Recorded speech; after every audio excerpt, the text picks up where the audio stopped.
Salut à tous et à toutes. Donc aujourd'hui on se retrouve pour une nouvelle vidéo. En vrai les gars, on m'a demandé ma classe SKS. À la base, je t'ai pas montré pour ça, mais du coup je vais montrer ma classe SKS. Et je vais vous montrer aussi deux classes d'armes, en tout cas deux armes principalement, que je trouve plutôt fortes dans cette méta et qui ne sont que très peu utilisées et très sous-estimées. Alors ma classe de SKS c'est simple, je vais vous l'expliquer. Donc bouche, silencieux tactique. Alors oui, j'ai mon jeu en français les gars, hein, donc voilà. On m'a dit, alors vraiment c'est même pas moi qui le dis, hein, on m'a dit que apparemment il y avait un petit bug sur ce silencieux et que donc du coup il y avait plus de précision parce qu'il y avait moins de recul vertical. Voilà. Ensuite le canon léger MIP, voilà, pour pouvoir viser assez rapidement. Le pas de crosse, la poignée arrière, bande poignée granulée et l'atout handicap. Voilà. Alors l'atout handicap les gars, franchement mettez-le, c'est vraiment très très fort. Moi voilà, je vous conseille vraiment l'atout handicap. Voilà, donc ça c'est ma classe SKS. Et les deux autres armes que je trouve sous-estimées, la première c'est la M16. Franchement, les gens la sous-estiment de fou. Donc, évidemment, le tir sauvage, hein, donc le passer en mode automatique. Le canon léger MIP court, parce qu'en fait, moi je suis quelqu'un qui aime bien quand ça vise vite. Mais sinon, je peux vous conseiller le tireur de précision. Le tireur de précision au WC, pardon. Donc voilà. La lunette, évidemment, pour pouvoir viser un peu mieux, parce que j'aime pas trop le viseur de la M16, je le trouve pas adéquat. La crosse, pas de crosse. Et les munitions, chargeur étendu 48 cartouches, ça c'est voilà. Ça c'est juste un petit plus. En vrai, moi j'aime bien, mais voilà. Et je mets pas de silencieux. Non, non, je mets pas de silencieux. Voilà. Donc ça c'est pour ma M16. Et la dernière arme, les gars, c'est la PPSH.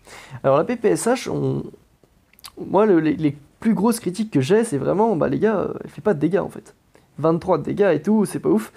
Et ben les gars, il faut savoir que quand on regarde, en gros, les multiplicateurs de dégâts dans le corps, c'est du 1,1, 1,2, 1,3, 1,4. Donc en fait, ça veut dire que votre arme, vous multipliez 23 par 1,2, par 1,3, par 1,4.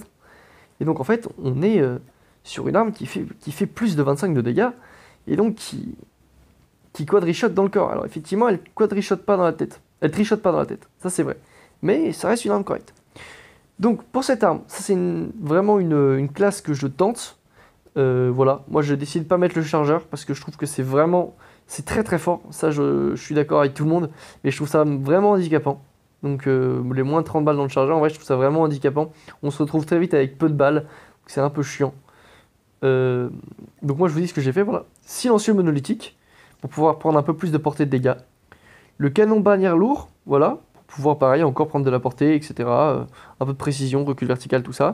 Ensuite le pas de crosse, pour pouvoir quand même viser assez vite, pour être correct. La poignée avant de résistance, toujours pareil, comme je dis, c'est une classe test. Là l'objectif c'est vraiment de faire beaucoup de dégâts. Ok. Et la bande poignée solide qui rajoute encore de la précision. Donc je dis pas du tout que c'est la meilleure arme pour la PPSH. Cependant pour moi elle est vraiment très forte et n'hésitez pas à la jouer parce que c'est vraiment une arme très correcte et qui vaut le détour. Voilà voilà pour ceux qui reveulent la classe SKS. Voilà. Silencieux tactique, le canon léger MIP, la crosse pas de crosse, la poignée arrière, bande de poignée granulée et l'atout handicap. Écoutez, passez un bon week-end et à la prochaine. Salut!